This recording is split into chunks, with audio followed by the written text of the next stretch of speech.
गणेशोत्सवासाठी राज्य कर्मचाऱ्यांना व पेन्शनधारकांना पगार 5 दिवस आधी 26 ऑगस्टला मिळणार।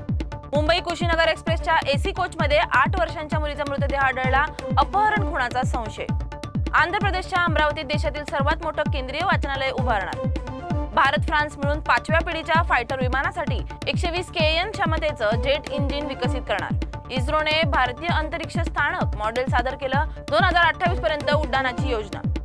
अमरावतीत 60,000 क्षमतेचं बहुउद्देशीय क्रीडांगण उभारण्याची घोषणा। अमेरिकेकडे जाणाऱ्या टपाल सेवांना 25 ऑगस्ट पासून तात्पुरती स्थगिती। तान्हा पोळा उत्सवात चंद्रपूरच्या अबीर साखरकरने मोबाईल पासून दूर राहण्याचा मौलांना दिला अनोखा संदेश।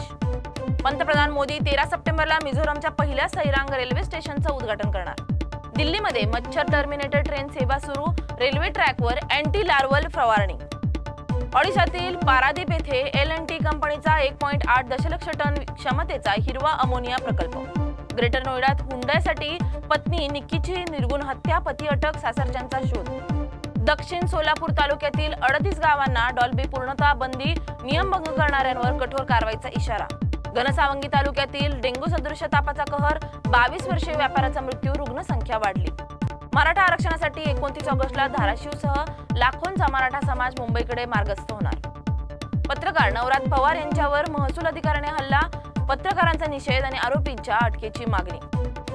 वाळूंज MIDCतील ज्येष्ठ उद्योजक भगवानदास आहुजा यांची बनावट वॉटर बिल ॲपच्या माध्यमातून तब्बल 54 लाखांची ऑनलाईन फसवणूक। ठाण्याचा राजा नरवीर तानाजी गणेशोत्सव मंडळाचा गणराय उत्साहात वाजत गाजत आगमन, मंडळाचे 47वे वर्ष।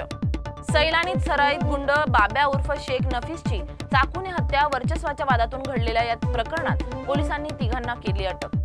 अमरावतीत 23 ऑगस्ट रोजी त्रिसेवा लॉर्ड बुद्ध सर्किट मोटरसायकल मोहिमेचं भव्य स्वागत। भारत, नेपाळ व श्रीलंकेच्या सैन्य अधिकाऱ्यांनी शांतता व बौद्ध मूल्यांचा संदेश दिला।